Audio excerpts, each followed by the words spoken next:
Welcome back to smart classes. Dear students, आज हम लोग काफ़ी महत्वपूर्ण मॉडल पेपर सॉल्व करेंगे। तो ये जो है काफ़ी बोर्ड परीक्षा में पूछने के चांसेस हैं, तो ये बहुत ही ध्यान से इसे देखिएगा, पूरा वीडियो देखिएगा। और इसमें हमने बहुत मेहनत किया है, बहुत सारे प्रश्न को छांटा है, 2 से ढाई घंटा इसमें लगाया है, इसीलिए काफ़ी महत्वपूर्ण सेशन है। और इसमें कितने सारे और भी छोटे छोटे प्रश्न बन सकते हैं, उन प्रश्नों पर भी चर्चा किया गया है। तो ये वीडियो जरूर देखिएगा, नहीं तो बाद में पछताइएगा। तो ध्यान दीजिएगा, इसमें सीरियसली इसे देखिए और इसके छोटे छोटे इर्द गिर्द सारे भी प्रश्न समझने की कोशिश करेंगे।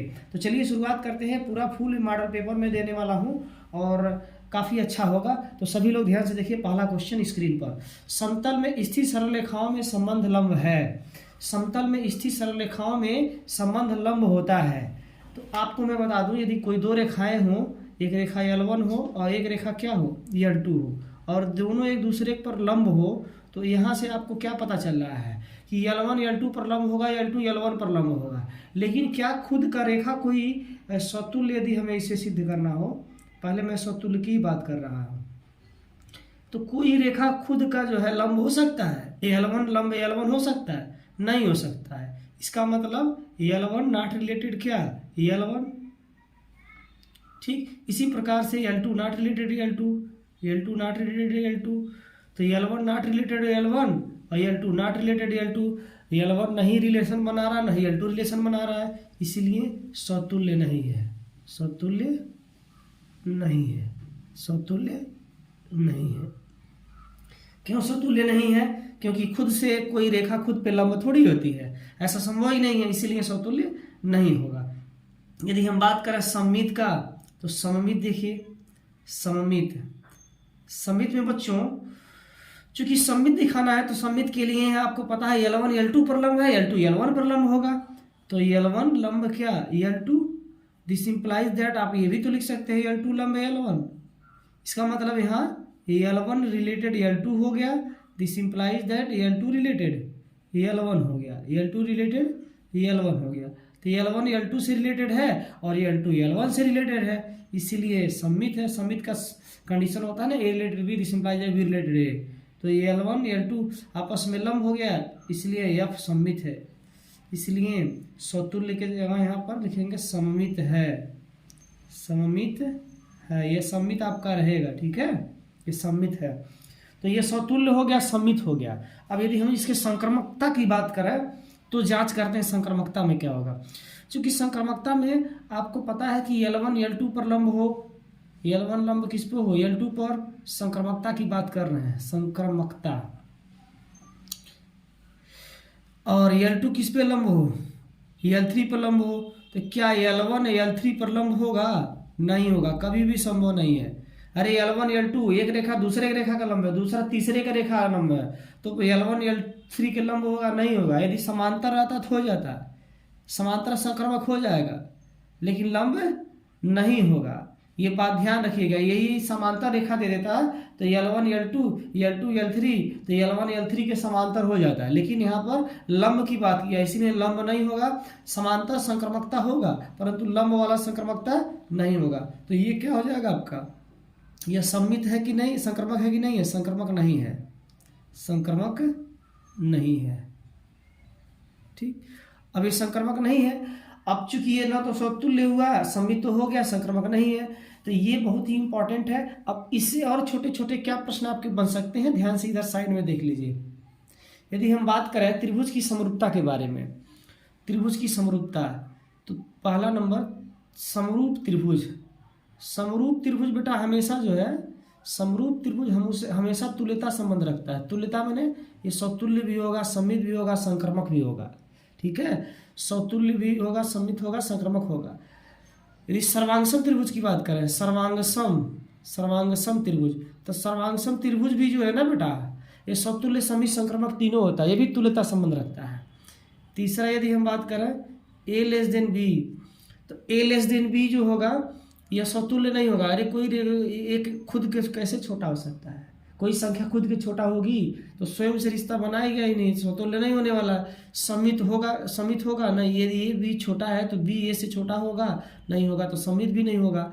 तो नहीं समतुल्य नहीं सममित है, लेकिन ये संक्रामक होता है। A<B बी लेस देन सी तो ए लेस देन सी हो जाएगा, यानी संक्रमक होगा।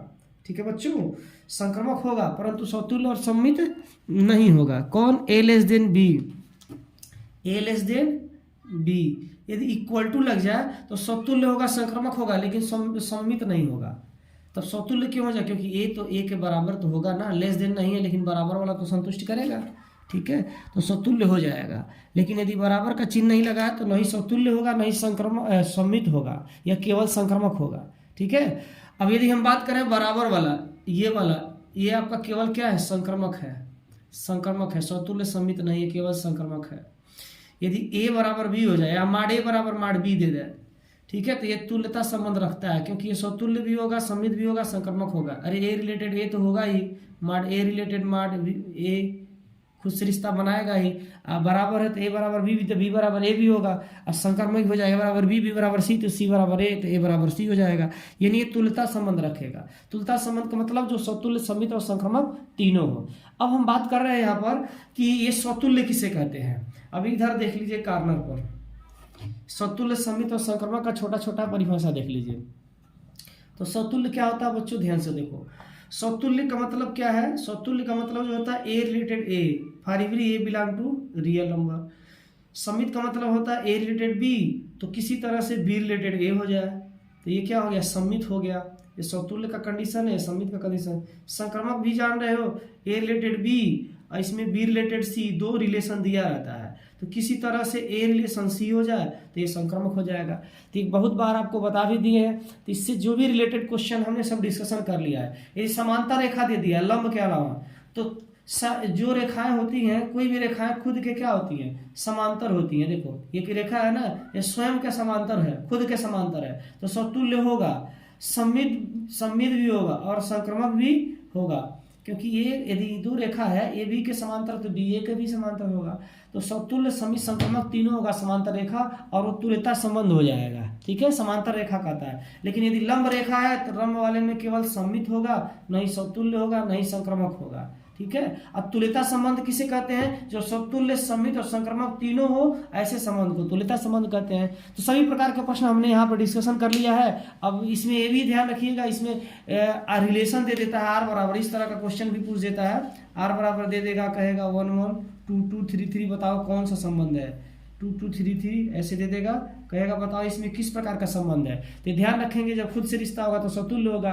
सममित के लिए A related B, B related A देखते हैं। ठीक है, संक्रमक के लिए A related B, B related C, C related A. ध्यान रखिएगा, संक्रमक में ए का रिश्ता बी से हो और बी का रिश्ता सी से हो, तब ए का रिश्ता सी से देखते हैं। ए का रिश्ता बी से हो और बी का रिश्ता सी से उसमें रहे ही ना, तो जब रहेगा नहीं तो ए का रिश्ता सी से कहाँ होगा?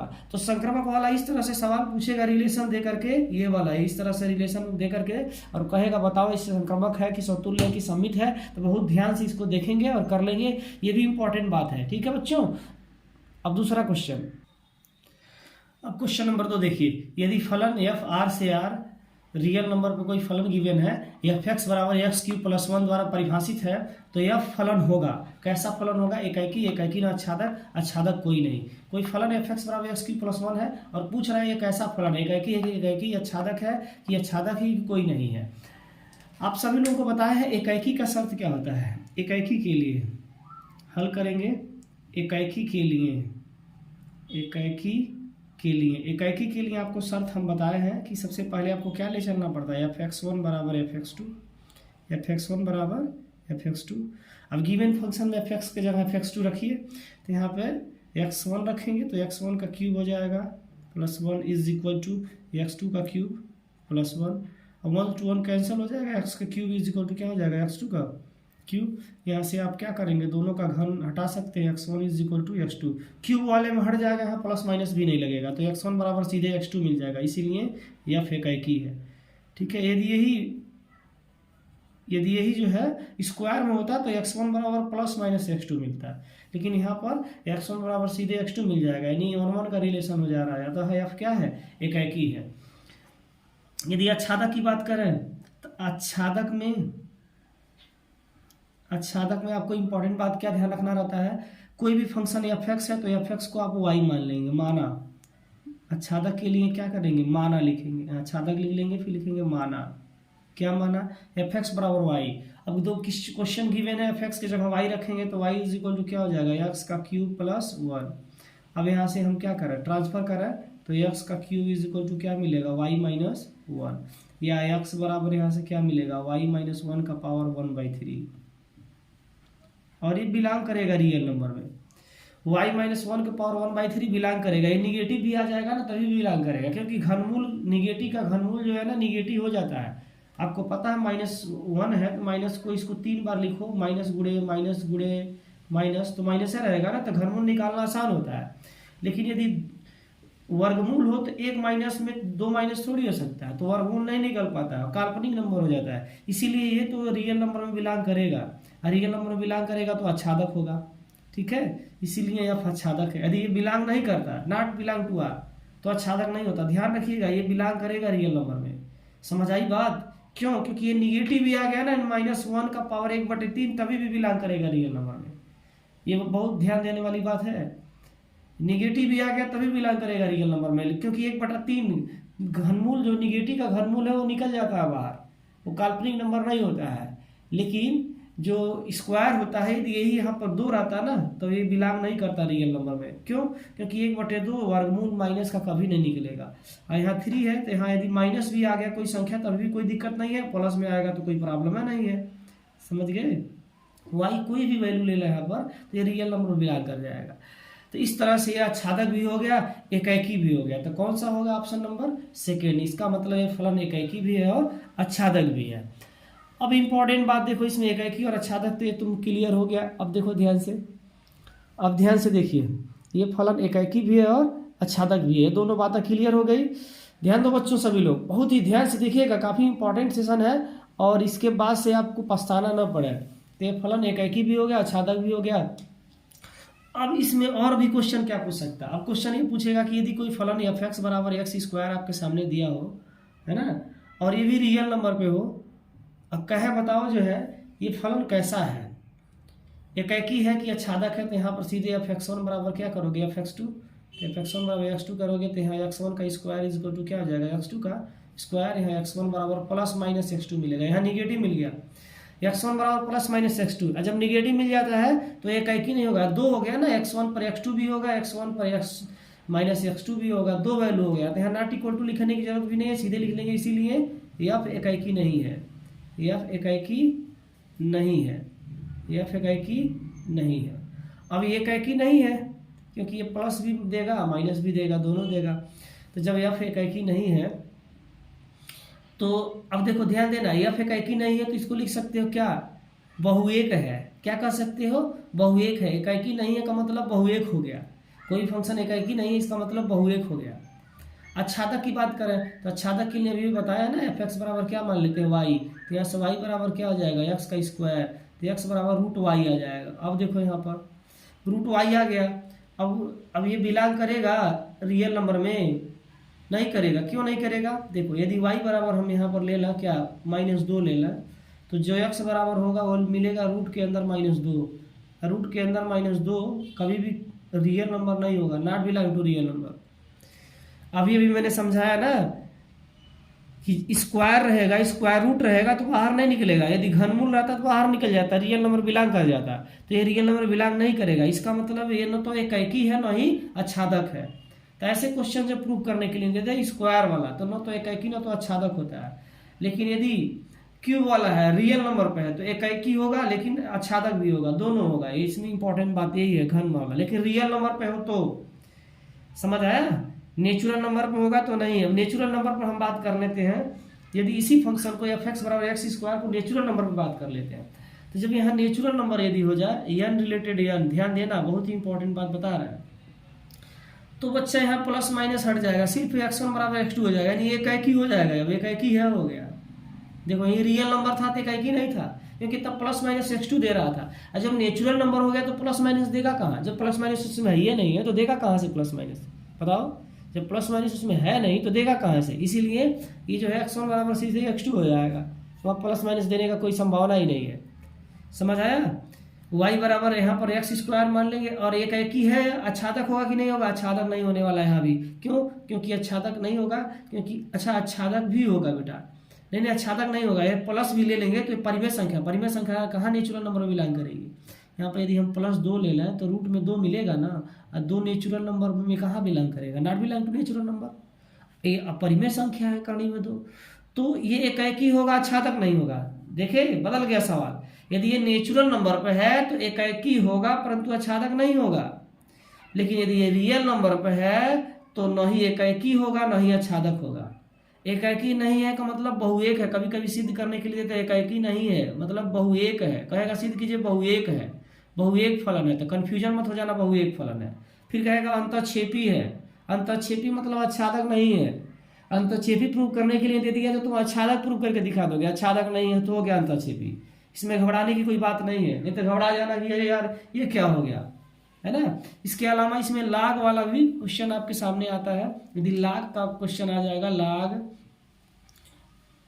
कोई फंक्शन है f(x) बराबर log x, ठीक है, तो ये log x वाला एकाएकी हो जाता है, log x और रियल नंबर प्लस रहेगा, क्योंकि इसका प्रांत जो होता है ना पॉजिटिव होता है, तो log x1 बराबर log x2 एकाएकी हो गया, x1 बराबर क्या x2, तो log वाला एकाएकी हो जाएगा। ठीक है, तो ये बातें बहुत ही ध्यान से आप लोग देखिएगा और दिमाग में बैठाइएगा। इसके अलावा छोटा छोटा फंक्शन का दे देता है ऐसे, f(x) बराबर 2x - 1 2x - 2, तो आसान होता है एकाएकी दिखाना। 2x1 - 1 बराबर हो जाएगा 2x2 - 1 1 से 1 कट जाएगा, 2x1 बराबर 2x2, ये वाला तो तुम लोग जान ही रहे हो, x1 बराबर क्या हो जाएगा x2, तो एकाएकी है, तो आसानी से आप दिखा लेंगे एकाएकी। ठीक है, तो अब अगले क्वेश्चन पर, इसी में क्वेश्चन और है जो ध्यान से देखो, ऐसे कभी कभी क्वेश्चन पूछ देता है, यदि f(x) बराबर कोई फलन दिया हो 5x - 4, कहेगा ये सिद्ध करो एकाएकी है, और फिर कहेगा कि बताओ कि ये इसका प्रतिलोम भी ज्ञात करो, प्रतिलोम फलन, प्रतिलोम, देखो ये भी इंपॉर्टेंट है, प्रतिलोम फलन भी ज्ञात करो।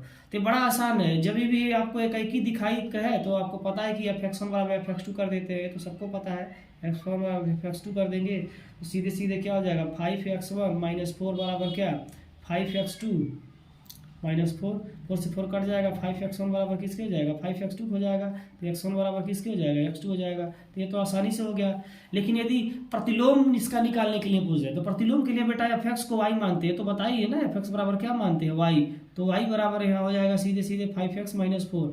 जब भी प्रतिलोम पूछा तो x का मान निकालना होता है, तो यहाँ से 5x बराबर क्या हो जाएगा y - 4, तो यहाँ से x बराबर क्या हो जाएगा y - 4/5। देखो जब भी प्रतिलोम पूछे तो समझ जाओ x बराबर तुमको निकालना है y मान करके, तो यहाँ से x बराबर मिला था क्या हमारा y - 4/5, तो यहाँ से f इनवर्स y लिख सकते हैं इसको, f इनवर्स y बराबर क्या हो जाएगा y - 4/5, ये प्रतिलोम फलन हो गया। तो प्रतिलोम फलन निकालना बहुत ही आसान है, एकाएकी भी सिद्ध हो गया, प्रतिलोम भी हो गया। प्रतिलोम में y मान के x बराबर निकाल दो, ठीक है, और जो x की वैल्यू आएगा उसी को f इनवर्स y लिख दो, y - 4/5 प्रतिलोम फलन हो गया। तो बड़ा इंपॉर्टेंट है, ध्यान दीजिएगा। अब पहले का गो क्वेश्चन में देखिए, ऑब्जेक्टिव टाइप के पहले का गो वाला, अब पहले बहुविकल्पी का गो में कह रहा सेक इनवर्स -2/3 का मुख्य मान बताइए। ठीक है, ये मुख्य मान से क्वेश्चन निश्चित है आएगा परीक्षा में, ध्यान रखिएगा, ये सब इंपॉर्टेंट ही क्वेश्चन डिस्कशन कर रहा है।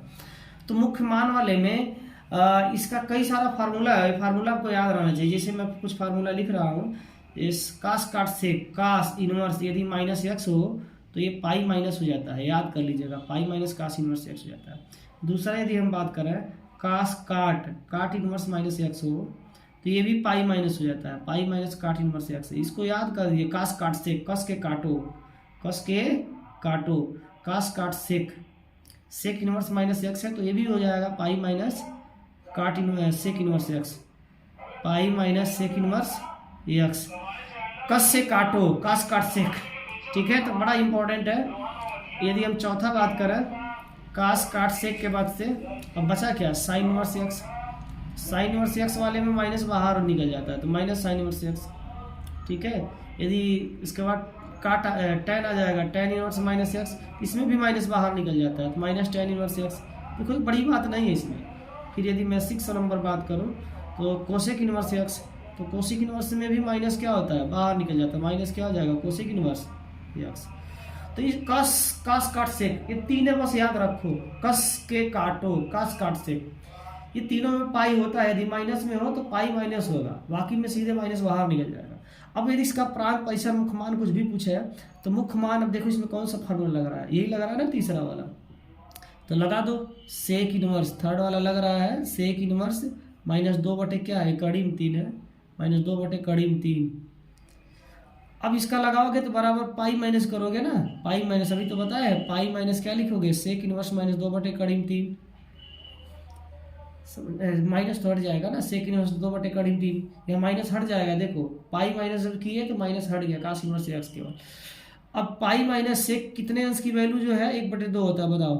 तो सेक इनवर्स 2/3 कितने, पाई बाई कितने का होगा, पाई बाई 6 या पाई बाई 3, पाई बाई 30 अंश का होगा ना, सेक 30 अंश का, सेक 30 अंश का होगा वैल्यू, ठीक है।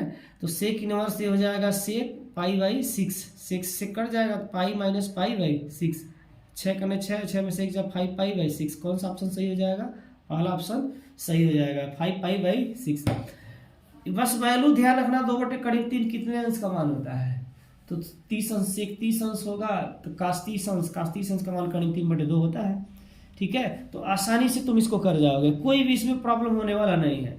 अब देखो इतना ही नहीं, इसमें मुख्य मान वाला भी तो ये हो गया, इसके अलावा मान लो tan पे, काट पे, साइन पे, किसी पे पूछ सकता है। साइन पे मान लो क्वेश्चन बना देगा ऐसे, साइन इनवर्स पे बना दे, साइन इनवर्स हम दे दे -1/2, तो इसमें कोई दिक्कत नहीं है, माइनस बाहर निकल जाएगा, साइन इनवर्स 1/2 हो जाएगा, माइनस साइन इनवर्स 1/2, साइन कितने अंश का मान है, 30 अंश का मान है, पाई बाई 6 कट जाएगा, इसका मान में आ जाएगा -पाई/6, हो गया ना आंसर। तो ये वाला आसान है एकदम, इसमें ज़्यादा कठिन की बात नहीं है। हाँ एक चीज़ और है, ऐसे क्वेश्चन आ गया तो तुम गलती बहुत करोगे, कौन सा, साइन इनवर्स साइन 5 पाई/6 ऐसे दे दे, इसमें गलती क्यों करोगे, 5 पाई/3 हम लेना। तो चूंकि तुम लोगों को इसका रेंज पता रहना चाहिए कि साइन का रेंज क्या होता है, कास का रेंज क्या होता है। तो साइन का जो रेंज होता है -पाई/2 से पाई/2 होता है, याद कर लेना। ये तुमको बहुविकल्पी में सीधे सीधे ऐसे पूछ देगा, बताओ इसका परिसर बताओ, साइन इनवर्स एक्स का परिसर बताओ, 1 नंबर में सीधे पूछेगा और तुम फंस जाओगे।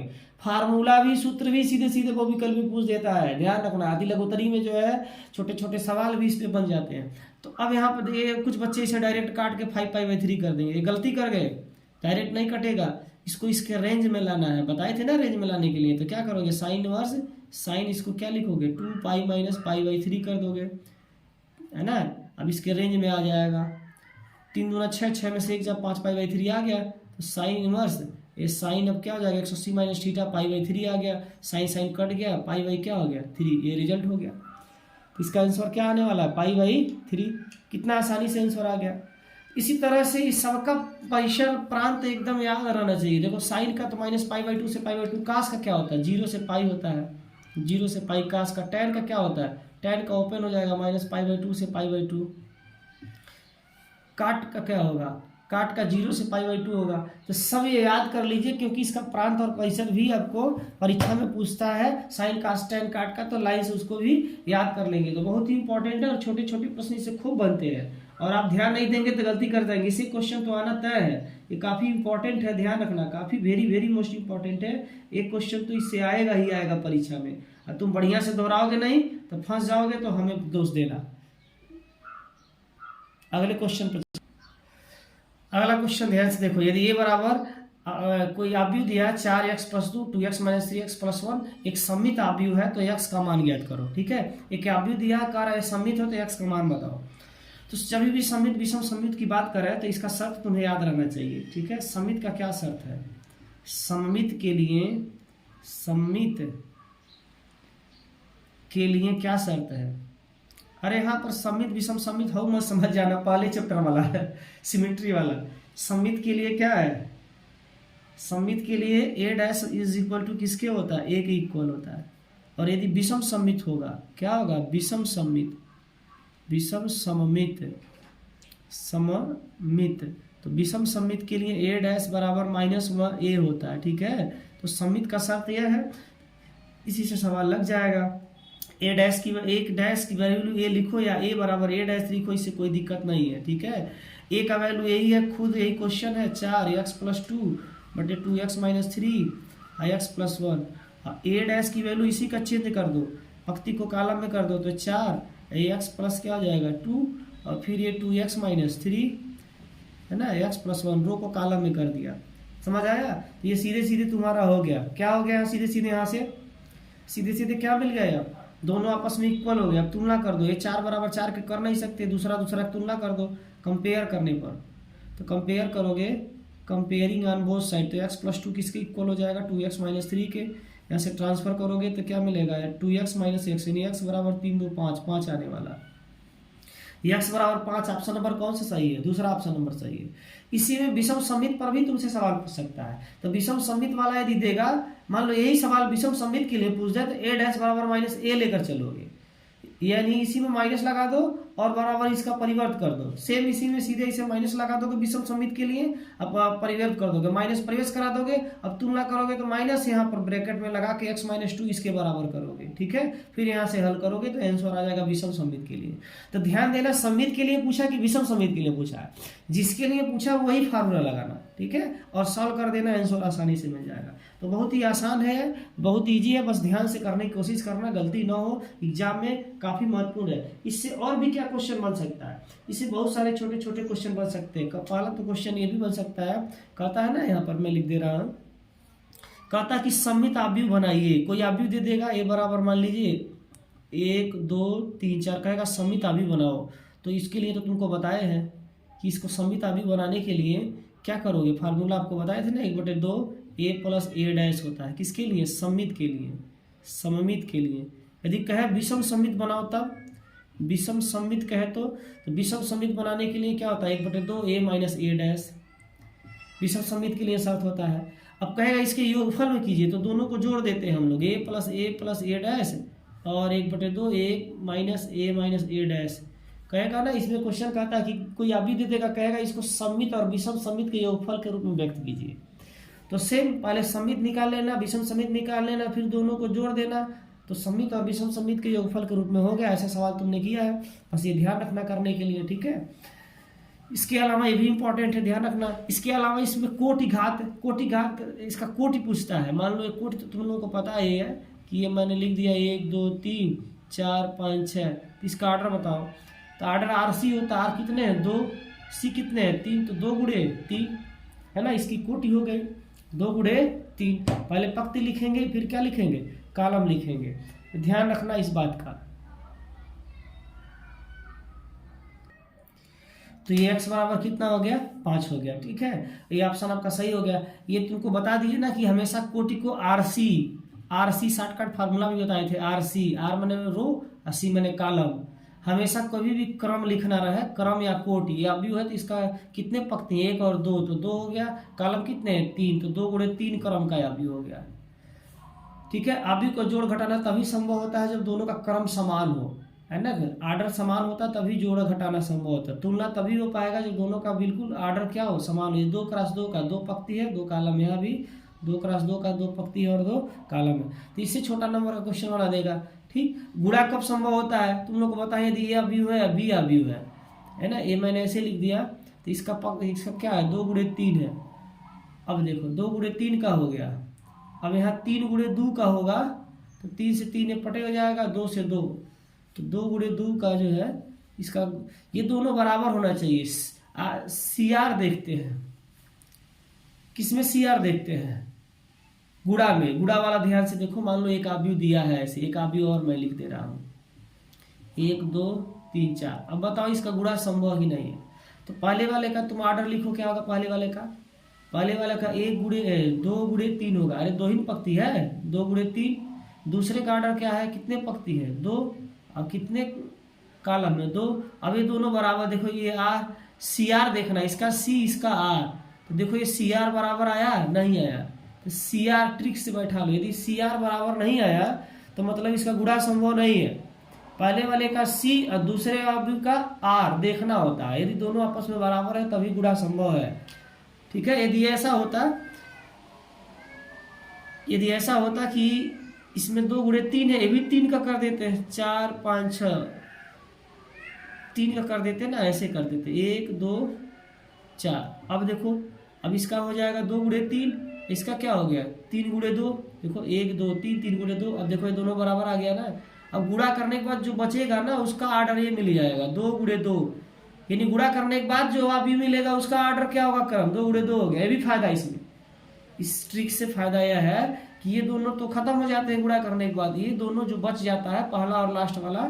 अब मान लो ये 3 गुणे 1 कर रहा था तो इसका ऑर्डर 2 गुणे 1 हो जाता है ना, 2 गुणे क्या हो जाता है 1 हो जाता है। गुणा करने के बाद जो अभी मिलेगा उसका ऑर्डर हो गया, उसका क्रम हो गया।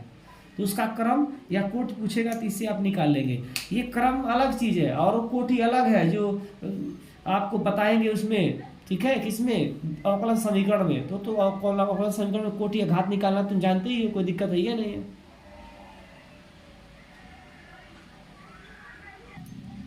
इसके अलावा इसमें और भी कुछ क्वेश्चन पूछता है, जैसे कहेगा कि यदि एक कोई सममित आव्यूह है, सममित आव्यूह, ध्यान देना, एक सममित आव्यूह है तो ए का क्यूब विषम सममित आव्यूह होगा, यानी इसका घात यदि विषम करते हैं तो विषम सममित हो जाएगा। एक कोई सममित आव्यूह है तो इसका घात 3, 5, 7 हो तो विषम सममित आव्यूह हो जाएगा। लेकिन यदि ये कोई सममित आव्यूह है, सममित आव्यूह है, इसका घात यदि हम स्क्वायर, क्यूब, 4 करें, धन पूर्णांक कोई भी लगा दें तो ये सममित ही बना रहेगा। ये कौन सा आव्यूह बना रहेगा? सममित आव्यूह ही बना रहेगा। यदि इसका पावर जो है ना बेटा, यदि कोई आव्यूह सममित हो तब उसका हम धन पूर्णांक घात करें, कोई भी घात करें तो सममित आव्यूह ही होने वाला, लेकिन घात धन पूर्णांक होना चाहिए, निगेटिव नहीं होना चाहिए। कोई भी धन पूर्णांक घात यानी धनात्मक घात करें तो ये सममित होगा। लेकिन यदि ये विषम सममित आव्यूह हो, यहाँ विषम लिखेंगे, सॉरी, ये यदि कोई विषम सममित आव्यूह हो, ठीक है, ये यदि कोई विषम सममित आव्यूह हो तो ए का क्यूब, ए पर 5, ए पर 7 भी विषम सममित ही आव्यूह होगा, इसमें कोई परिवर्तन नहीं होगा। ये बात आपको ध्यान रखना है, ठीक है, समझ आ गई बात? तो ये बात इंपॉर्टेंट है, इसको दिमाग में बैठा लीजिए, 1 नंबर का यहाँ से भी सवाल बनेगा। इसके अलावा और भी इसमें छोटा छोटा सवाल ऐसे देता है, क्या देता है, कहेगा ए बी बराबर, देखो ए बी बराबर क्या है, ऐसे दे देगा, कहेगा सममित आव्यूह है, ए बी बराबर ए और बी ए बराबर बी, ऐसे ए बी बराबर ए, बी ए बराबर बी, तो ए स्क्वायर प्लस बी स्क्वायर का वैल्यू बताओ, तो ए स्क्वायर प्लस बी स्क्वायर बराबर ए प्लस बी आता है, क्योंकि ए स्क्वायर की वैल्यू ए आ जाएगा, बी स्क्वायर की वैल्यू बी आ जाएगा। तो सीधे ऐसे क्वेश्चन भी तुमसे पूछ दिए जाते हैं, तो इसको भी ध्यान रखना और दिमाग में बैठा लेना, ठीक है। तो ये छोटे छोटे प्रश्न हैं जो आपको बहुत कारगर है और उसको ध्यान से आप लोग देख लीजिएगा। अगला क्वेश्चन देखिए, यदि a प्लस बी बराबर a माइनस बी हो तो a और b के मध्य कोण बनाइए, ठीक है। तो कभी भी ऐसा क्वेश्चन दिया हो, ये भी इंपॉर्टेंट क्वेश्चन, इससे तो क्वेश्चन बनेगा ही बनेगा कोण वाले से, सदिश में के, चाहे अति लघुत्तरी में बने चाहे बहुविकल्पी में बने। मत ध्यान रखना कि जो मैं बहुविकल्पी में बता रहा हूँ अति लघुत्तरी में नहीं आएगा, ठीक है, कहीं ना कहीं ये पूछेगा, ध्यान रखना, चाहे बहुविकल्पी में चाहे अति लघुत्तरी में कहीं पूछ देगा, इसलिए ये सब इंपॉर्टेंट है। अब के मध्य कोण बताइए, अब इसके बीच का कोण निकालना है तो बहुत आसान है, ऐसे जब भी सवाल आ जाए दोनों पक्षों का स्क्वायर कर दो, a प्लस बी बराबर क्या है, a माइनस बी है ना, ऐसे जब भी क्वेश्चन आवे हल करते समय स्क्वायर कर दो, तो स्क्वायर करोगे तो a प्लस बी का क्या हो जाएगा, होल स्क्वायर बराबर a माइनस बी का होल स्क्वायर। स्क्वायर करने से माड हटा दिया जाता है, अब ये जब स्क्वायर लगाओगे तो माड ए स्क्वायर, चूंकि ए स्क्वायर माड ए स्क्वायर के बराबर होता है, B square plus 2 vector A dot vector B बराबर इधर mod A square mod B square, फिर प्लस क्या 2 vector A dot vector B. अब यहाँ माइनस है तो माइनस रहेगा, ये दोनों देखो कट गए तो यहाँ अब 2 2 मिल के कितना हो जाएगा, 4 vector A dot vector B बराबर किसके, 0 के, तो vector A dot vector B बराबर क्या आ गया, 0 आ गया। ये किसका शर्त है, लंब का शर्त है, तो सीधे यहाँ पर थीटा बराबर 90 डिग्री लिख सकते हो। हाँ, नहीं लिखने का मन कर रहा है तो तुमको ये पता है कि ए डॉट बी बराबर क्या होता है, ए बी कास थीटा होता है, तो ए बी कास थीटा बराबर 0 हो जाएगा, तो यहाँ से कास थीटा बराबर 0 हो जाएगा, ए बी 0 चला जाएगा, तो कास थीटा, कास कितने अंश की वैल्यू होती है, कास 90 अंश की वैल्यू होती है, तो थीटा बराबर 90 ऐसे भी लगा सकते हो, या डायरेक्ट यही लिख सकते हो, ए डॉट बी बराबर 0, ये लंब का कंडीशन होता है। ए डॉट बी बराबर 0 किसका कंडीशन होता है, लंब का कंडीशन होता है, ए डॉट बी 0 होता है तो वो लंब हो जाता है, ठीक है। अभी इस पे बहुत सारा सवाल पूछेगा तुमको, कैसे पूछेगा, देखो कहेगा, अब ध्यान से देखना इस पर, कहेगा कि यदि कोई वेक्टर ए हो, ऐसे दे देगा 2i कैप माइनस जे कैप प्लस के कैप, और वेक्टर यहाँ दे देगा बी, इसमें लेमडा लगा देगा, lambda i cap plus J cap minus 3k cap. मैं अपने मन से उदाहरण ले रहा हूँ, लेकिन ऐसे ही है। कहेगा कि यदि ये लंब है, यदि ये लंब है, परस्पर क्या है, लंब है, तो लेमडा का मान ज्ञात करो, तो लंब है तो ये फार्मूला लगाओगे, ए डॉट बी बराबर किसके, 0 के। अब ए डॉट बी में दोनों गुणा करा दो तो 2 लेमडा हो जाएगा, 1 1 हो जाता है, आई जे मिल के 1 हो जाता है, तो यहाँ -1 है, 1 है, तो 1 1 जा -1, 3 1 जा -3 बराबर किसके, 0 के। ध्यान रखना आई एक एक एक पढ़े ही हो, 3 1 4 हो जाएगा, तो 2 लेमडा बराबर माइनस 4 बराबर क्या 0, तो 2 लेमडा बराबर 4 आ जाएगा, तो लेमडा बराबर 2 दूना 4, लेमडा की वैल्यू भी निकल गई।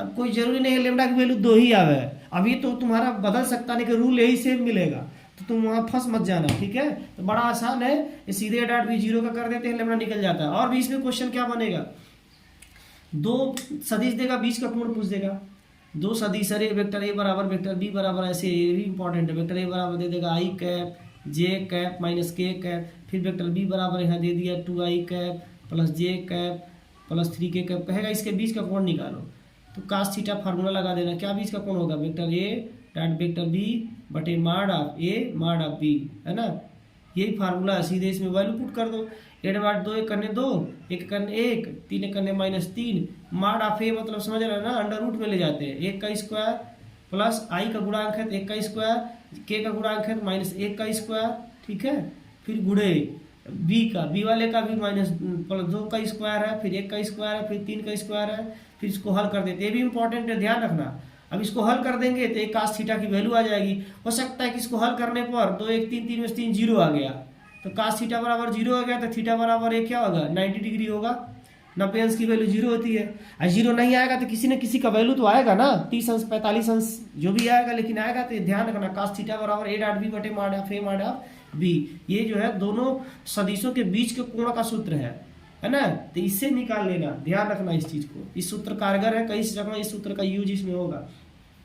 इसके अलावा यदि मान लो इस पे सवाल ऐसे दे देता है, कभी कभी कहेगा कोई एकांक वेक्टर हो, ये कोई बड़ी बात नहीं है, एकांक वेक्टर कोई हो, एक ए और बी कोई एकांक वेक्टर हो, एकांक वेक्टर मतलब जिसका परिमाण 1 होता है, जब भी एकांक वेक्टर की बात करें बच्चों तो समझ जाना उसका परिमाण क्या होता है 1 होता है, ये दो ए और बी एकांक वेक्टर हो तो कास थीटा बाई 2 की वैल्यू बताओ, अब कास थीटा बाई 2 की वैल्यू पूछ दिया, कास थीटा बाई 2 की वैल्यू पूछ दिया, तो कोई बड़ी बात नहीं है, कास थीटा बाई 2 की वैल्यू निकालना है तो ए प्लस बी का होल स्क्वायर लगा दो, ए प्लस बी का होल स्क्वायर क्या हो जाएगा, माड ऑफ ए स्क्वायर माड ऑफ बी स्क्वायर प्लस 2 माड ऑफ ए माड ऑफ बी कास थीटा होगा ना, A dot B A cos theta के बराबर होता है, ए प्लस बी का होल स्क्वायर ऐसे रहने दो। अब देखो इधर ये 1 हो जाएगा, अभी बताया ना इसका परिमाण 1 होता है, माड ऑफ ए की वैल्यू 1 होती है, माड ऑफ बी की वैल्यू भी 1 होती है, यहाँ भी माड ऑफ ए माड ऑफ 2 कास थीटा हो जाएगा सीधे, क्योंकि माड ए की वैल्यू परिमाण की वैल्यू 1 होती है, 1 हो जाएगा 2 और 2 कॉमन ले लेंगे तो 1 प्लस कास थीटा मिलेगा, ये जाएगा ए प्लस बी का होल स्क्वायर। अब कास थीटा का फार्मूला लगा दीजिए तो क्या होगा, ए प्लस बी का होल स्क्वायर 2 कास थीटा का फार्मूला लगा दीजिए जिससे कटने वाला हो, तो कौन सा फार्मूला लगाएंगे, 2 कास स्क्वायर थीटा बाई 2 -1 कट गया, 2 दूना क्या आ जाएगा 4 आ जाएगा, 4 कास स्क्वायर थीटा बाई 2, यहाँ ए प्लस बी का होल स्क्वायर, अब स्क्वायर हटाओगे तो रूट में चला जाएगा, तो सीधे सीधे माड ए प्लस बी बराबर क्या आ जाएगा 2 कास थीटा बाई 2। अब कास थीटा बाई 2 का वैल्यू पूछा था, तो कास थीटा बाई 2 की वैल्यू पूछा था, तो यहाँ से कास थीटा बाई 2 पक्षांतर कर देंगे तो हो जाएगा 1/2 माड ए प्लस बी, निकल गया। तो बहुत ही सिंपल है, ध्यान रखना, ये छोटा छोटा जो भी प्रश्न बता रहे हैं इससे खूब क्वेश्चन पूछता है। इसी में एक क्वेश्चन और पूछता है, ध्यान से देख लो, प्रक्षेप वाला, ध्यान से देख लो, मैं मिटा दे रहा हूँ, प्रक्षेप वाला इंपॉर्टेंट क्वेश्चन था ही है, ठीक है। प्रक्षेप वाला कैसे, प्रक्षेप कहेगा कि कोई सदिश ए है, ए का बी पर प्रक्षेप निकालो, ए का बी पर प्रक्षेप, ए का बी पर प्रक्षेप जिस पर कहेगा वो नीचे रहेगा, हो जाएगा vector A dot vector B बटे माड ऑफ बी, पर जो रहेगा वही नीचे आ जाएगा, ठीक है। अब बी का ए पर पूछता तो ए नीचे हो जाता, अब क्वेश्चन कैसे देगा, ए बराबर आई कैप, या तो आसान है माइनस जे कैप के कैप, बी बराबर मान लो दे दिया केवल आई कैप प्लस जे कैप केवल दे दिया, के देवर नहीं किया, तो ए डॉट बी लगाओगे, ए डॉट बी बटे क्या, ए का बी पर पूछा है, ए का किस पर बी पर पूछा है, तो बी वाला नीचे रहेगा mod of B, A dot B निकालोगे आई 1 हो जाएगा, जे जे यहाँ पर -2 ले लेते हैं, 2 करने 2 हो जाएगा। अब माड ऑफ बी, बी माड कैसे निकालते हैं, इसके गुणांक का स्क्वायर करते हैं, इसका गुणांक 1 है, 1 का स्क्वायर, इसका गुणांक 2 है, 2 का स्क्वायर, तो 2 1 3, 2 2 4 1 5 √5 हो जाएगा, प्रक्षेप हो जाएगा। इंपॉर्टेंट है प्रक्षेप वाला भी, ध्यान रखना, वेरी मोस्ट इंपॉर्टेंट है, प्रक्षेप वाला भी पूछता है, कोण वाला भी पूछता है, बहुत ही ज्यादा पूछता है, इसे ध्यान से देख लेंगे, पर जो रहेगा वो नीचे आ जाएगा, ठीक है। इसके अलावा इसमें छोटा छोटा और भी क्वेश्चन पूछ देता है, ध्यान रखना, बड़ा इंपॉर्टेंट, थीटा दे देगा, कहेगा एक्स एच वाई एच और Z H, X H Y H और जेड एच के साथ जो कोण है, कोई सदिश 45 अंश का 135 अंश का 90 अंश का कोण बना रहा है, तो कहेगा इसकी दिक्कोज्या ज्ञात करो, ध्यान रखना, दिक्कोज्या बड़ा इंपॉर्टेंट क्वेश्चन है ये, दिक्कोजिया कैसे निकालोगे, तो दिक्कोजिया के लिए सीधे फार्मूला होता है एल बराबर कास अल्फा, एम बराबर कास बीटा, ये तो फार्मूला लिखे ही हो ना, एन बराबर कास गामा, वैल्यू पुट कर दो सीधे सीधे। कास अल्फा मीन्स कास 45 अंश, कास 45 अंश की वैल्यू क्या होती है, 1/2 में 2, कास गामा, गामा की वैल्यू 135 अंश दिया है, 135 अंश को लिख सकते हैं कास 90 प्लस 45, 90 प्लस 45 मतलब साइन 45, साइन 45 की वैल्यू -1/2 में 2 आएगा, दूसरे से साथ में जा रहा है। ये कास 90, कास 90 की वैल्यू कितनी होती है 0, तो ये आ गया तुम्हारा दिक्कोजिया, है ना। तो जब भी कोण दिया रहा है दिक्कोजिया पूछा तो एल बराबर कास अल्फा, एम बराबर कास बीटा, एन बराबर कास गामा। कभी कभी तो ऐसा करता है ना, एल और एम दिया रहेगा, कहेगा एन बताओ, तो एक फार्मूला तुमको पता होगा L square plus M square plus N square बराबर 1, ये भी ध्यान रखना। यहाँ से एल और एम दिया रहे तो दोनों रख दोगे, तो एन यहाँ से निकल नहीं जाएगा, कोई भी दो वैल्यू दिया रहेगा रख देंगे, पक्षांतर कर देंगे, एन की वैल्यू मिल जाएगी, समझ गए। तो ये भी याद करना, L square plus M square plus N square बराबर 1, इसमें कोई भी दो वैल्यू दिया रहेगा रख के पक्षांतर कर देंगे, एन पूछ देगा तो एन निकल जाएगा। तो इसमें ये 2 दे देता है, जैसे एल बराबर 1/2 कह देगा, एम बराबर करीब 3 कह देगा, एन पूछेगा तो रख के हल कर देंगे, ठीक है। इसके अलावा इसमें जो है डायरेक्शन रेशियो दिया रहता है, ABC यदि डायरेक्शन अनुपात दिक अनुपात दिया हो और दिक्कोजिया पूछ रहा हो, एल एम एन, ये तो फार्मूला तुम लोगों को पता है, A/√ में क्या हो जाता है, A square B square C square, M बराबर क्या हो जाएगा B/, हो जाएगा रूट में A square plus B square plus C square, पता है ना। एन बराबर क्या हो जाएगा C/, हो जाएगा रूट में A square plus B square plus C square. तो ये तो काफ़ी आसान होता है, ये भी तुम लोगों को याद किए ही हो, कोई दिक्कत है नहीं। तो इससे रिलेटेड भी क्वेश्चन पूछता है खूब ढूंढ करके, समझ गए। तो ये सब ध्यान रखना बच्चों और याद कर। ये अगला क्वेश्चन देखिए, काफी इंपॉर्टेंट है और बहुत ही आसान भी है क्वेश्चन, ठीक है। ये जो अगला क्वेश्चन है कह रहा है कि यदि डिटरमिनेंट दिया हो तो एक्स का मान ज्ञात करो। इसमें गलती क्या करते तुम, तुरंत तुलना कर देते, एक्स बराबर 6 लिख देते, ये गलती है, सीधे गुणा करोगे यहाँ पे, एक्स स्क्वायर 18 दूना क्या हो जाएगा 36, ये गुणा करोगे 36 माइनस 18 दूना 36, 36 में 36 0 हो जाएगा, तो एक्स स्क्वायर माइनस 36 बराबर क्या हो जाएगा 0, तो यहाँ से एक्स स्क्वायर बराबर मिलेगा 36, तो एक्स बराबर प्लस माइनस 6 आएगा, है ना। यहाँ गलती तुम क्या करोगे, यहाँ पर तुम प्लस, अभी ये बहुविकल्पी सवाल देता ना 6, ऑप्शन बना देता -6, तीसरा बना देता प्लस माइनस 6, तो कौन सा ऑप्शन सही होता, प्लस माइनस 6 सही होता। तुम सीधे से तुलना मत करना, इसको हल करके तुलना करना, ठीक है। तो ये ध्यान रखिएगा, कभी भी डिटरमिनेंट जो होता है इक्वल ना किया जाता है, उसको हल करके तब बराबर किया जाता है, लेकिन यदि आप व्यू रहे तो तुलना कर दिया जाता है। अब यहाँ से x बराबर 6 लिखेंगे, पता चलेगा -6 भी है, तो सीधे सीधे आप फंस जाएंगे। तो ये ध्यान रखिए कि बहुत आसान क्वेश्चन दिया हुआ है और आसान क्वेश्चन के चक्कर में आप गलती कर जाओ। तो ये डिस्क्रिप्टिव क्वेश्चन था, बहुत ही आसान क्वेश्चन था। नेक्स्ट क्वेश्चन, पहले का ख देखिए, 2x + 2y = 2, 2x + 3y = 3 संगत है असंगत पूछेगा, कहेगा बताओ ये संगत है असंगत है। तो सबसे पहले a और b की वैल्यू लिखते हैं, कैसे लिखते हैं, a बराबर b बराबर आप सबको पता है, ये लिखना है, इसका गुणांक 1 है, 2 है, इसका गुणांक 2 है, इसका गुणांक 3 है, a हो गया। b कौन होता है, b इधर कांस्टेंट वाला वैल्यू होता है, b हो गया। अब चूंकि इसका माड निकाल लीजिए, डिटरमिनेंट की वैल्यू, तो माड क्या आ जाएगा, 3 करने 3 1 3, 2 2 4, 3 1 4 -1। अब देखो इसका जो डिटरमिनेंट वैल्यू है वो किसके इक्वल नहीं है, -1 के, 0 के इक्वल नहीं है, -1 के इक्वल है ना, 0 आ जाता तो संभव नहीं होता, इसका मतलब संगत होगा, संगत वाले में संगत है। क्यों संगत है, क्योंकि 0 नहीं आया, 0 आ गया होता तो संगत नहीं होता। और ये भी ध्यान रखना, ये व्युत्क्रमणीय का भी शर्त है, व्युत्क्रमणीय, ठीक है, व्युत्क्रमणीय व्यू का भी यही शर्त है, सेम संगत भी यही है, व्युत्क्रमणीय भी यही है। व्युत्क्रमणीय भी पूछेगा ना तो 0 नहीं आना चाहिए, तभी व्युत्क्रमणीय है, नहीं तो ए इनवर्स कैसे निकलेगा। ए इनवर्स बराबर फार्मूला होता है ना, तुम लोगों को याद है, (a/mod ऑफ a, है ना। तो ये mod ऑफ 0 हो जाएगा तो कहाँ से ए इनवर्स निकलेगा।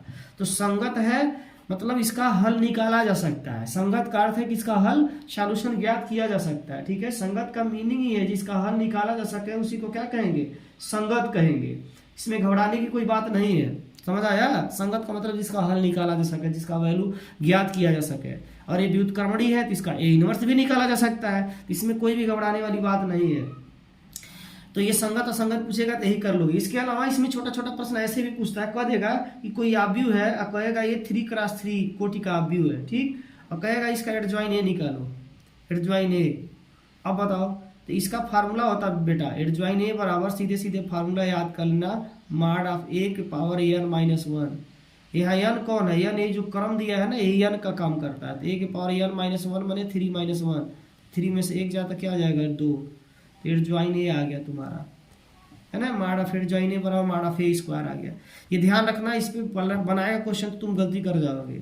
तो एडजॉइनिंग आप बराबर क्या हो जाएगा, मॉड ऑफ ए का स्क्वायर। नहीं तो फंस जाना जा करके वहाँ पर।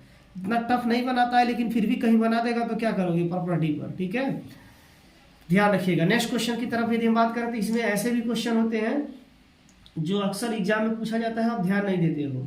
क्वेश्चन क्या है, देखो इस तरह का क्वेश्चन एडजॉइनिंग पर तो मैंने बता ही दिया। अब इसके बाद इस पे जो क्वेश्चन पूछेगा ऐसे कह देगा कि कहेगा कि एक मैं सूत्र लिख रहा हूँ, ये सूत्र ध्यान रखना, ए क्रॉस बी का whole square plus A dot B का होल स्क्वायर बराबर मॉड ऑफ ए का स्क्वायर मॉड ऑफ बी का स्क्वायर। इसमें से ये पूछ जाए, ये तीनों वैल्यू दिया रहेगा, इसको पूछ देगा।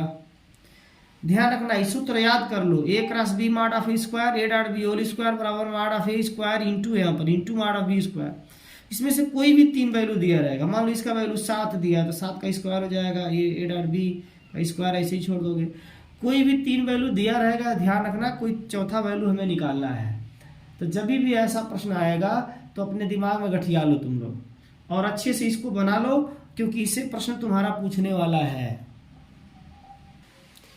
अगला क्वेश्चन काफी भी इंपॉर्टेंट क्वेश्चन है, 77 पर क्वेश्चन तो देगा ही देगा, और इसमें के का मान निकालने के लिए अक्सर पूछता है। ठीक है, 77 पर क्वेश्चन कैसे करेंगे, इसका क्या करेंगे, डिफरेंशिएशन करके, और उसके बाद से आपको पता है कि कोई भी फंक्शन सतत कब होता है, जब इसका LHL left hand limit right hand limit के बराबर होता है, और फंक्शन ऑफ द वैल्यू तीनों आपस में बराबर होते हैं। Left hand limit right hand limit function of value तीनों आपस में बराबर होते हैं, तो ऐसे फलन सतत फलन कहलाते हैं। ये सततता का शर्त है, सततता का क्या है, कंडीशन है, शर्त है। ये तो आपको याद ही है। ठीक है, अब इसी में चूंकि एफ ए का वैल्यू यहाँ 3 दे रखा है क्वेश्चन में, तो कोई दो वैल्यू बराबर कर दो, तीनों निकालने की जरूरत नहीं है। LHL RHL और एफ ए में से कोई दो वैल्यू निकाल लीजिए, ये LHL RHL में से कोई एक निकाल लीजिए, एफ ए तो दिया ही है। तो ऐसे प्रॉब्लम हमेशा इसी विधि से हल हो जाता है। क्यों, क्योंकि इसमें जो है ना एक वैल्यू दिया है, ये कहीं निकाल देंगे, बराबर कर देंगे, आ जाएगा आंसर। तो हम आपको फार्मूला बताए थे, RHL में निकालने जा रहा हूँ। RHL का फार्मूला क्या होता है, limit h tending to 0 a plus H, ये होता है ना, लेकिन यहाँ a की जगह क्या है, π/2 है, तो π/2 प्लस एच लिखेंगे। यही यदि LHL का बात करें लेफ्ट का, तो लिमिट h टेंडिंग टू 0, ये फार्मूला तो तुम लोग रटे ही होगे, है ना, π/2 माइनस एच हो जाएगा। तो लेफ्ट निकालने की जरूरत नहीं है, राइट निकालना है। अब ये जो फंक्शन में रख दिया जाता है, जो गिवन फंक्शन है, तो लिमिट h टेंडिंग टू 0। अब k कास x की जगह यही रखेंगे, π/2 प्लस एच, फिर नीचे क्या हो जाएगा, पाई माइनस 2, एक्स की जगह π/2 प्लस एच। ठीक है, अब देखो यहाँ से, अब चूंकि ये limit h tending to 0, cos 180 माइनस थीटा किसके बराबर होता है, कास साइन थीटा, तो ये हो जाएगा साइन एच। अब बटे नीचे पाई माइनस 2 से 2 कट जाएगा, माइनस पाई हो जाएगा, माइनस 2h आ जाएगा। तो यहाँ पाई से पाई कट गया, बराबर क्या मिला, लिमिट h टेंडिंग टू 0, अब मिला के साइन एच, अब बटे क्या, माइनस 2h।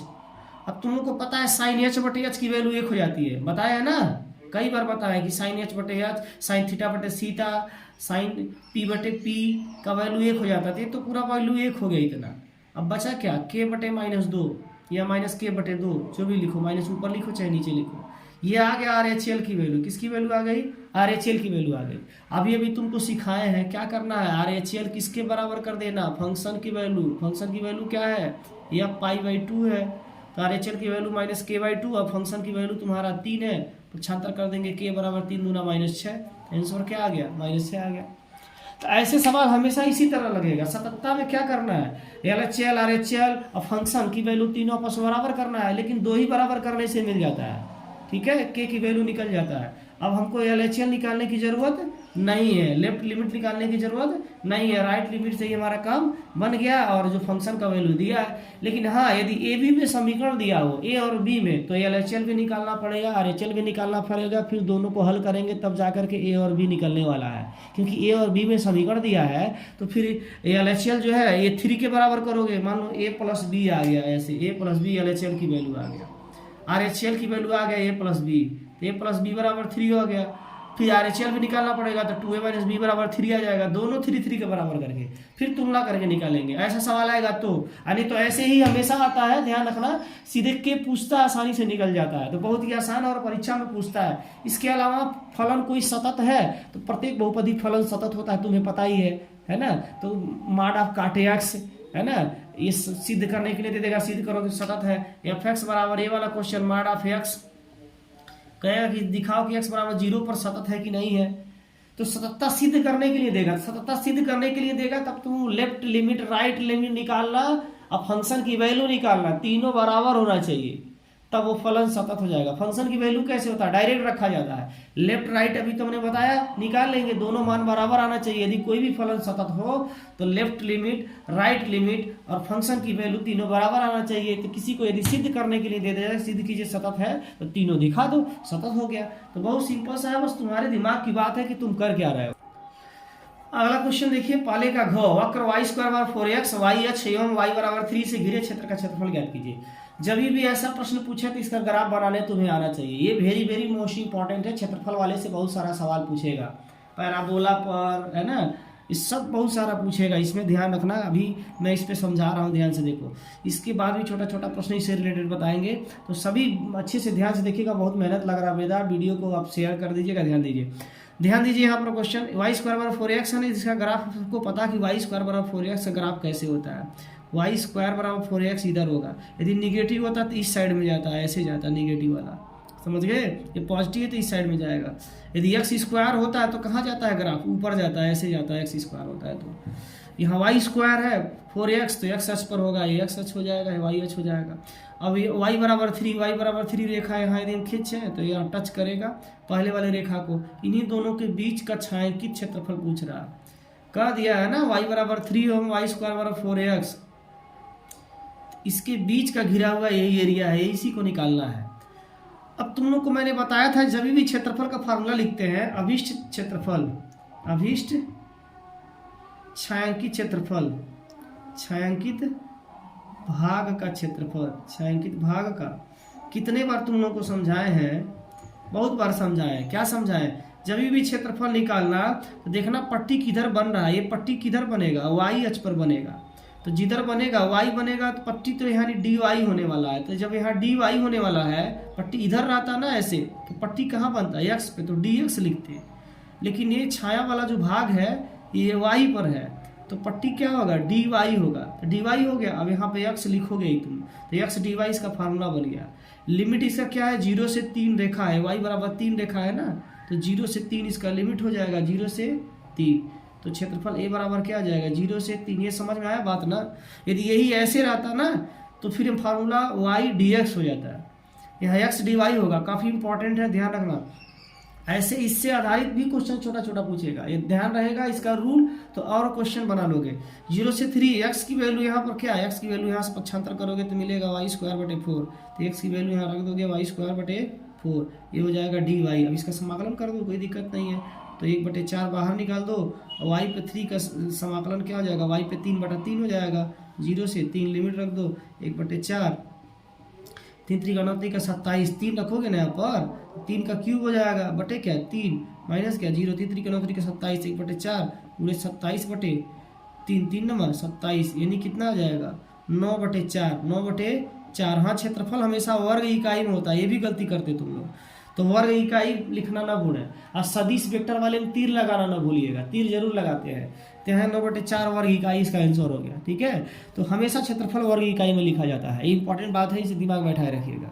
कभी भी क्षेत्रफल निकाला जाता है तो वर्ग इकाई में निकाला जाता है। इसके अलावा इसमें छोटा छोटा और कौन क्वेश्चन पूछ सकता है, छोटा छोटा क्वेश्चन ऐसे पूछेगा, कहेगा वाई स्क्वायर बराबर 4ax, एक्स स्क्वायर बराबर 4ay, वेरी मोस्ट इंपॉर्टेंट है। इसके बीच का क्षेत्रफल बताओ, तो 16/3a का स्क्वायर आता है इसके बीच का क्षेत्रफल। इसका ग्राफ ऐसे ही बनेगा, एक्स स्क्वायर 4ay, अरे यही वाला है, एक्स स्क्वायर बाय 4ay इधर हो गया, वाई स्क्वायर बाय 4x एक जगह, यही वाला छायांकित भाग का एरिया निकालना है, ठीक है। तो ये 16/3 a स्क्वायर वर्ग इकाई जरूर लिखेगा क्षेत्रफल में, इसका आंसर आता है। इसके अलावा इसमें और भी है, एक है आपका एक्स स्क्वायर बाय 4ay और वाई बराबर 2ax रेखा है। इस तरह से ग्राफ है इसका, एक्स बराबर 4ay, वाई बराबर 2ax, ऐसे है, रेखा है ये एरिया, इसका एरिया। इसका क्या आता है 1/3a आता है, याद रखना चाहिए 1/3a आता है इसका वर्ग इकाई। इसको हल कर लीजिएगा, ये भी इंपॉर्टेंट है, तीनों very very very most important है, ध्यान रखना। तीसरा वाई स्क्वायर 4ax और नाभिलंब के बीच, नाभिलंब के बीच का क्षेत्रफल, ये तीनों चारों बहुत इंपॉर्टेंट, नाभिलंब का क्षेत्रफल। तो नाभिलंब के बीच का क्षेत्रफल जब पूछेगा तो इसका आता है 8/3a स्क्वायर, 8/3a स्क्वायर, नाभिलंब ऐसे होता है, यहाँ पर ए दूरी पर होता है, तो ये एच एरिया पूछ रहा था, इसका आता है कितना 8/3 ए स्क्वायर। ये भी वेरी वेरी मोस्ट इंपॉर्टेंट है, वेरी वेरी मोस्ट इंपॉर्टेंट, इसको ध्यान से आप लोग देख लीजिएगा और ये जरूर परीक्षा में पूछा जाता है, दिमाग बैठा लीजिए। चलिए अब ये लास्ट क्वेश्चन देखिए, पहले प्रश्न का अंग वाला है और यही लास्ट क्वेश्चन है। इस 2 प्रश्न आपका तैयार हो जाएगा, ठीक है। इससे बहुत सारा छोटे छोटे इससे प्रश्न मिलेगा और आगे भी हम देखेंगे, पहले इसको देख लीजिए। यदि ए तथा बी 2 घटनाएं हैं जहां P A P B P A बराबर 1/2, पी यूनियन बी बराबर 3/5, तो पी बी बराबर पी, तो पी का मान बताओ। ए तथा बी परस्पर अपवर्जी घटना है, दूसरा ए और बी स्वतंत्र घटना हो। बहुत इंपॉर्टेंट है, ध्यान रखिएगा। प्रायिकता से क्वेश्चन पूछेगा, ये विकल्पी में भी, लाग में भी पूछेगा प्रायिकता से कम 2 क्वेश्चन। तो प्रायिकता chapter very very most important है, 1-2 क्वेश्चन 100% आना है, तय है, एकदम लिख दिया एकदम कागज पर। तो अब ये लिख दिया तो दिमाग में भी लिख लेना, इससे बहुविकल्पी में भी आया, लघुदरी में भी आएगा, लाग में भी आएगा क्वेश्चन प्रायिकता से। और एक्स वाई जेड वाला मान तो सबको कई बार बता दिए कि ये आएगा, आई इनवर्स निकालने के लिए इससे आना इतना है, 100% आएगा एक्स वाई जेड 8 नंबर का। इसको जो गधावा नहीं कर पाएगा, चुल्लू भर पानी में डूब मरेगा। क्या करना है देखो, ए तथा वो बाद में लांग वाला बताएंगे, ये देख लीजिए, लेकिन जो मैं बता रहा हूँ बाकी सारा आप दोहराते रहिए। ए तथा बी परस्पर अपवर्जी हो, ए तथा बी स्वतंत्र घटना हो। तो आपको मैं बता दूं अपवर्जी घटना का शर्त क्या होता है। अपवर्जी का जो शर्त होता है वो होता है कि पी ए इंटरसेक्शन बी का जो वैल्यू होता है वो 0 आता है। किसके लिए? अपवर्जी के लिए। और स्वतंत्र का क्या शर्त होता है, मैं इधर लिख दे रहा हूँ, स्वतंत्र घटना के लिए। स्वतंत्र के लिए जो शर्त होता है, दोनों लिख देते हैं। स्वतंत्र के लिए ये होता है कि पी ए यूनियन बी बराबर P A into P B. देखो दोनों में थोड़ा ही अंतर है, ठीक है। पी ए यूनियन बी बराबर क्या, P A into P B. बहुत ही आसान होता है स्वतंत्र वाला, P A into P B.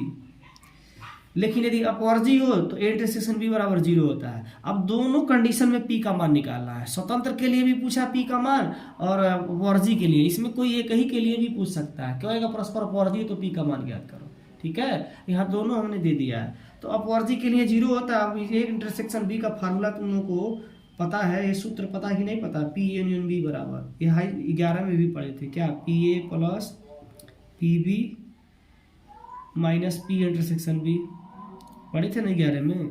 अब ये इंटरसेक्शन वाला तो 0 होगा। पी यूनियन बी का वैल्यू दिया ही है 3/5, पी ए का वैल्यू कितना दिया है 1/2, पी बी पी है, ये तो 0 ही है। हल कर दो तो पी आ जाएगा 3/5 माइनस 1/2, तो 3 दूना 6, 6 में से 5 करने 5, 6 में से 1/10 आ गया पी का मान।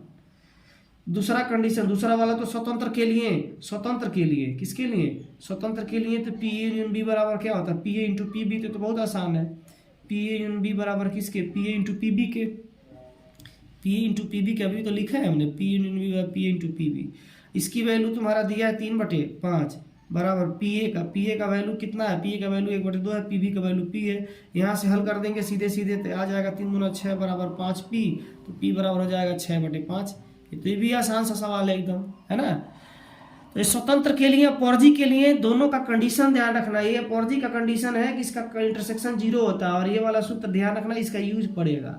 और स्वतंत्र के लिए पी यूनियन बी बराबर P A into P B सीधे सीधे हो जाता है। ये फार्मूला दिमाग में गांठ बना लो। फार्मूला नहीं याद रहेगा ना तो ऐसे एक ही, जैसे कि बंदूक में गोली नहीं है, लबदा से थूर डालेंगे सब, बंदूक लेके क्या करोगे, तुमको लबदहर डालेंगे बेहोश हो जाएगा तू, समझ गया।